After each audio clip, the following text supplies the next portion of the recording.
Good morning from Rownhams Services in the New Forest. It's a bit of a different video today. I'm just heading down into the New Forest itself. Going to be spending a night or two down there, catching up with my cousin, doing a bit of walking around.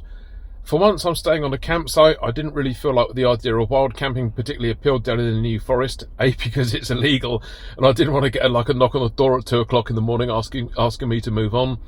Plus, we're heading down into Lymington tonight, so I'm probably not going to get back until 9:30, 10 o'clock on a decent night's kip on a level surface. We've got about, I think it's about 20 miles to run before we get to the campsite. So yeah, let's just sit back, enjoy the journey into the New Forest, and I'll talk to you again when we arrived on the campsite. So I leave the car park at Rownhams and jump into the van, still warm from the morning sun, smelling faintly of last night's bacon sandwich. Quick system check, coffee secured, sunglasses on, dignity mostly intact, and off we go. We head on to the M27 westbound. The engine hums contentedly beneath me. It's a glorious late day in May, the sort that feels like someone's making an early effort to apologise for what it's about to do in August. The motorway is behaving itself today, although it hasn't always been that way. Coming along from Chichester to Portsmouth, it was running quite slow. I've got the unmistakable buzz of freedom that only comes when you're away in a camper van with nowhere urgent to be. After a short stretch, I swing off at junction 1 and say goodbye to the motorway's grey monotony.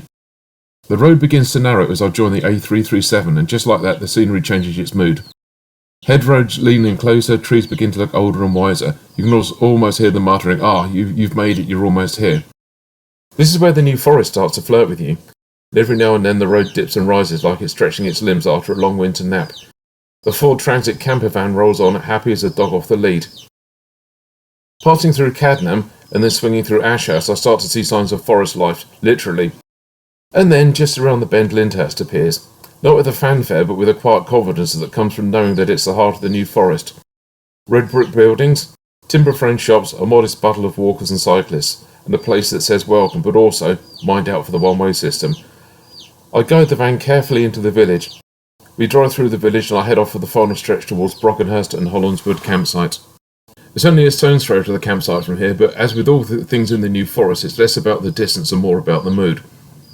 The road curves gently out the village, and almost immediately the trees start closing in again, tall, old, and guardians of the path ahead. Dappled sunlight flickers through the canopy, placing a lazy strobe-like pattern across the camper's dashboard. There's a stillness here that's hard to describe. You drive slower, partly because of the ponies, and partly because it just feels right.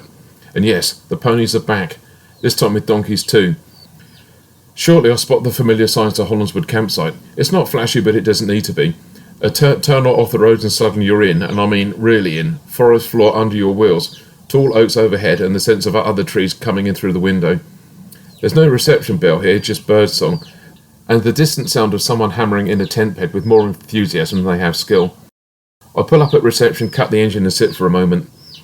I then walk over to reception and check in.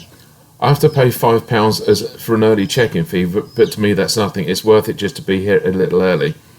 I'm given a briefing, told where I can and can't park and what the general rules of the campsite are. I drive up and find myself a pitch. Hollands Wood, not a bad place to stop, and even better, a perfect place to stay.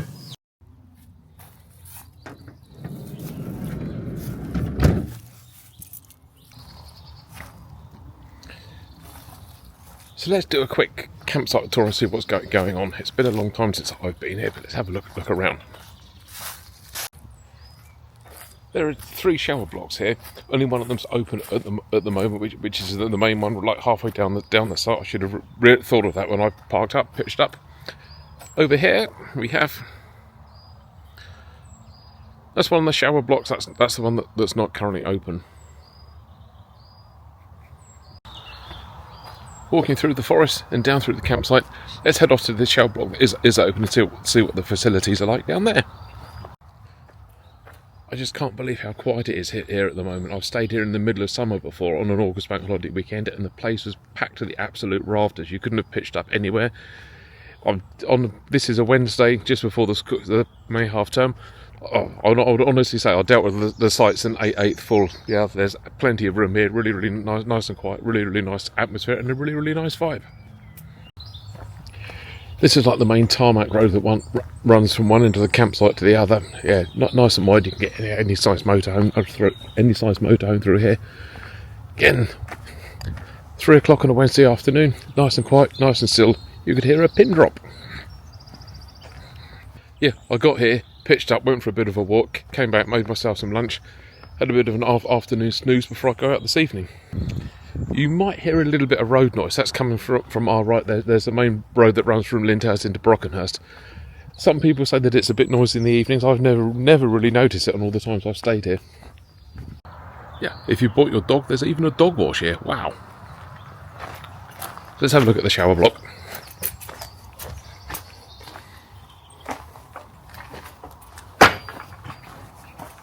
So we've got numerous cubicles, various wash basins and things. It's absolutely spotlessly clean in here. It's one of the cleanest campsites I think I've ever seen. It shuts for a couple of hours over lunchtime, so you can clean it up. Got numerous shower cubicles, obligatory hairdryer, 20p for a few minutes. Fantastic, wow.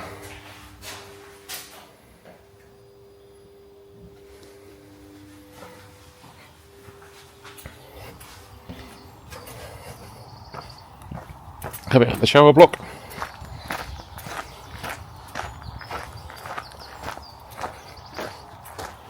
Got the laundry room. So in there. 2 washing machines and a couple of tumble dryers. That one of them's out of order. I think you can pay by card by the look of it.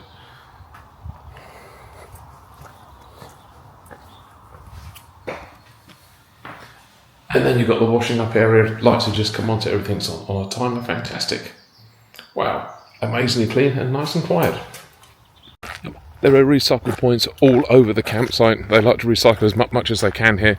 There's no electrical hookup here, which doesn't really worry me. I've got my smart generators and the solar I can use for the duration I'm here. Again, really quiet, not nice and clean. Just sim on what the key things are about a trip to the New Forest. A trip to the New Forest wouldn't be a trip to the New Forest without coming face to face with one of the wild ponies. As I talk, 2 birds and a squirrel up here. Wow. So yeah, there are a couple of other wild ponies over there. We can't go any closer. There's just been some bylaw passed, so you're not allowed to.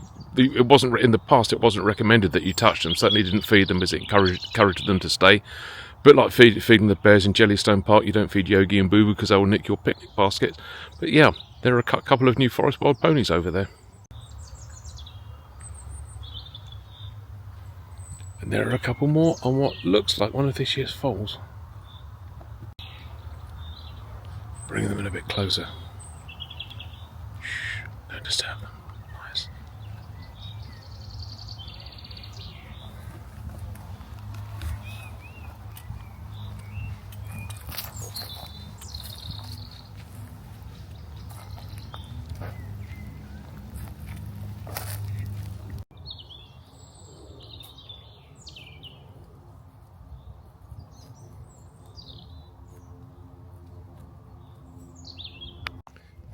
Another of the things I love about this campsite, you can literally just walk off of your pitch and walk 50 metres, 50 paces, and you're out onto the common itself, part of the forest. This is amazing. I'm fortunate enough to live on a farm at home, but even on the farm we don't have wide open spaces as good as these. Let's just turn the camera around. Wow, look at that. I say peace and quiet. There's an aeroplane. There's a prop of an aeroplane revving up somewhere. I don't know where it's coming from, but wow.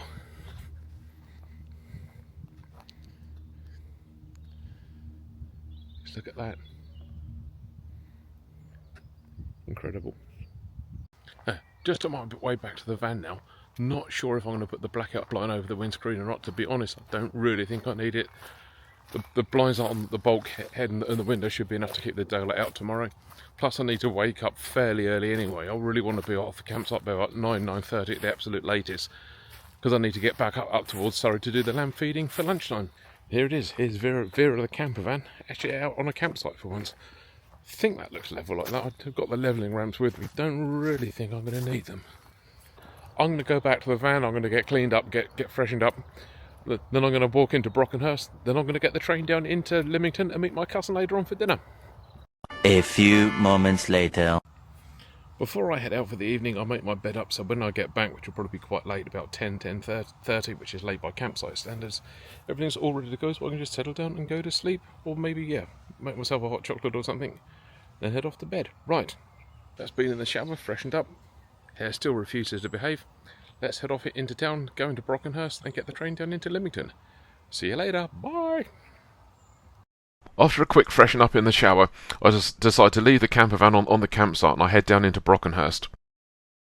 Brockenhurst station is about 20 minutes walk from the campsite, although it's a kind of walk that you could easily stretch out longer.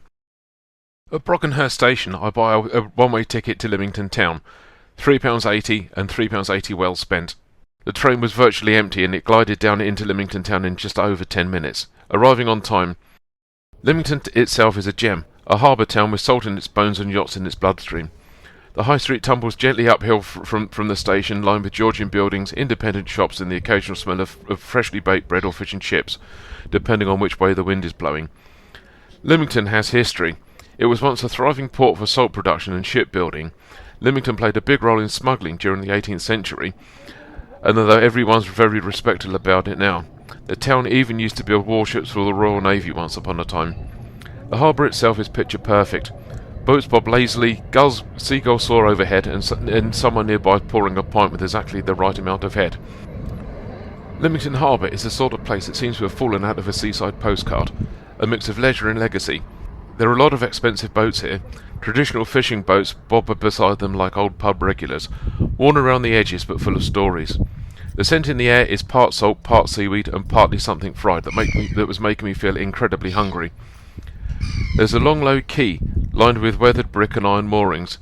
A few steps further, and you can see the Yarmouth to Lymington Isle of Wight ferry, big, white, and entirely unbothered by the world.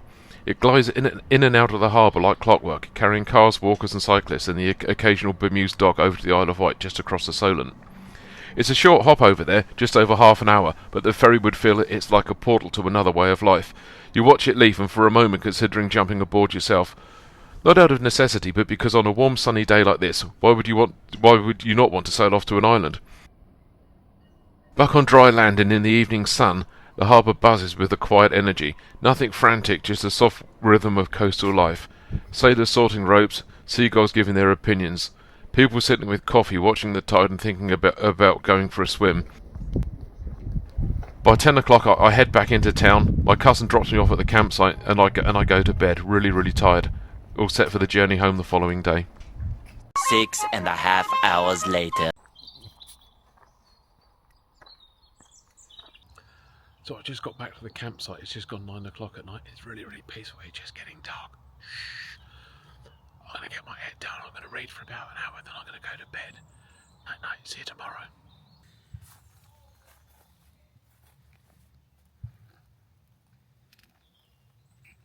Day 2. Good morning from the New Forest. Yeah, I've literally just woken up. Well, the hair's got that just slept on look. It's just the time. It's just gone 8 o'clock. I slept like an absolute log last night. I think I slept for nearly 10 hours, which is incredible. A, on a campsite, and B, in general. So that's one of the best, probably the best night's sleep I've ever had away, even though it probably doesn't look it this morning. I'm going to go and grab a quick shower, get freshened up. Then, unfortunately, it's time to hit the road and head up back to Surrey. 1 eternity later. So I've just arrived home. It took me 2.5 hours to drive up from the New Forest this morning. Hopefully you enjoyed coming with me, and you enjoyed the tour of Hollands Wood and some of the footage I shot around Brockenhurst. I enjoyed myself. I'll see you on the next adventure. My name's Matt, and I'm on the move. Bye bye for now.